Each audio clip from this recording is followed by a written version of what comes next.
Mae'r ddafad wyneblas Caerlŷr yn un o'r bridiau mwyaf adnabyddus yn y Deyrnas Unedig, ac eleni mae'r Cymdeithas yn dathlu 60 oed. Mae Aled Jones yn ffermio yma ym meddiant isaf Tal y Cafn ger Conwy. Mae o'n gyn-gadeirydd ar Gymdeithas yng Nghymru a Thrwy Brydain, ac fe brynodd ei hwrdd wyneblas Caerlŷr cyntaf chwarter canrif yn ôl. Pan nes i symud i'r fferm yma meddiant isa, o'n i'n cadw defaid Cymraeg. O'n i'n methu afforddio ddim byd arall. So o'n i'n cymryd defaid bach, 40 kilos, ac o'n i'n gwybod, hefo'r defaid wyneblas Caerlŷr, o'n i'n medru produsio wyn 40-45 kilos. So dyna ban nes i prynu rei gynta am blwyddyn neu ddwy, a dyn 97 o'n i'n meddwl, fedra i bridio bach ein, wrach. Ac si cychwyn efo 10 dafad, fel mae pawb yn cychwyn rwle. Ac do, maen nhw di bod yn llwyddiannus ar y fferm yma, mae rhaid i mi ddeud. Maen nhw'n cymryd lot fawr o gofal, ond mae yna ddipyn o geia bach yma, so fedra i cadw lotiau bach. So mae'n siwtio'r job yma, a maen nhw di groesi'n wych efo'r Cymraeg. Mae Elfyn Owen, fferm Ffrith Arw, Llandoged ger Llanrwst, yn is-gadeirydd y Gymdeithas. Fe sefydlodd ei ddiadell defaid wyneblas Caerlŷr Cernyw nôl ym 1978. Dros 20 mlynedd wan o fridio wyneblas Caerlŷr. Mae rai bod yna rhywbeth arbennig amdanyn nhw, Elfyn? Oes yn bendant. Dwi wedi mwynhau bob munud hefo nhw yn digwydd bod, wedi dod allan o coleg amser yno mewn ffordd, a wedyn isio rhywbeth gwahanol, rhywbeth newydd, ar dan isio rhywbeth bod o wahanol ydych chi, a wedyn o'n i'n mynd rownd yr Alban hefo dilar yn prynu meheryn, ac ers hynny wedi cario ymlaen a wedi cael lot o blesar, a wedi gwneud lot o ffrindiau. Ac dwi'n prowd iawn o fod yn aelod o'r Gymdeithas, mae'n Gymdeithas gartrefol braf, ac y cefnogaeth da ni wedi cael yn anhygoel. Ffermwr arall sydd wedi bod ar rhan allweddol yn atblygu'r bryd ydy Myrfyn Roberts.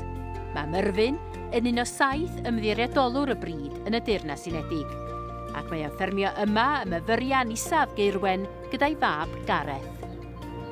Sut dechreuoch chi hefo'r wyneblas Caerlŷr, Myrfyn? Ar ôl dod o'r coleg yn Aberystwyth, o'n i'n gwneud HND yn Aberystwyth, ac mi o'n ein ddau o'r lectures y fan oedd o hefo gwybodaeth am y Blueface Leicesters, Robin Gill oedd o, ac mi nath o ddechrau fi, ac wedyn di cario ymlaen o hynny. A ti'n cario ymlaen hefo'r diddordeb, Gareth? Ne, mae'n mynd yn traddodiad teulu yn dydi. Dwi keen i gwella nhw bob blwyddyn a gweld lle maen nhw'n mynd. Maen nhw'n bryd, maen nhw'n bryd reit hwylus yma i gweithio efo. Dim ots be mae lot o bobl yn dweud, rili. Be di prif ddiben y bryd yma? Achos nid bryd cigog mae honno fo. Na, mae rhywun eisiau produsio'r mules. Felly, os chi'n weld yn y golygfa yma, fyny ar y mynyddoedd, mae yna ddefau Cymraeg. Yn yr Alban mae'r Blackface a gogledd Lloegr i fath, mae'n Swale. A maen nhw angen groesi heina i produsio rhywbeth i tir ddim mor uchel. A dyna bwriad y Blueface, maen nhw'n groesi nhw efo defaid mynydd, dyn ni medru cynhyrchu mogia mules wedyn, sy'n cynhyrchu yn ei le, maen nhw'n cynhyrchu wyn tew. Faint o werth sydd yna i'r gwlân? Mae'r safon yn uchel iawn, mae'r microns yn fach, mae o'n feddal erbyn dy groen. Mae'r gwlân y Blueface yn gwlân mwy o ddrud yn Prydain Fawr. Felly, o rhan gwerthfawr, dim yn talu lot o biliau, ond mae'n talu dipyn fwy na gwlân fras y defaid mynydd. Be nath dy ddenu di at y bryd? Mae'n rhaid yr hybrid vigor i gynhyrchu'r ddafad miwl. Be di hynny, hybrid vigor? Wel ia, bach o gic. Bach o wmff? Bach o wmff, ia. Mae yna gwahanol teipс o fewn y bryd yn does. Unrhyw fryd pedigree mewn ffordd. Wedyn, da ni wedi gorfod mynd am deip sy'n bach yn galed, rhywbeth sy'n edrych ar ôl ei hun. Ac yn gwneud i rei da, da ni'n o'i chael i fyny yma i fyny 1020 o droedfeddi yn fanna, lly. Mae o fel petai bod na ddwy fath o ddafad Blue Leicester yma. Mae gyna ti rei efo penna mwy glas, mae gyna ti rei efo'r penna mwy brith. Be di'r syniad tu ôl i hynny? Ffasiwn, mae'n siŵr, mwy na'n byd, ia. Mae rei penna glas rwan yn cael ei pwsiad i wneud yr penna gwyn neis yn y seli.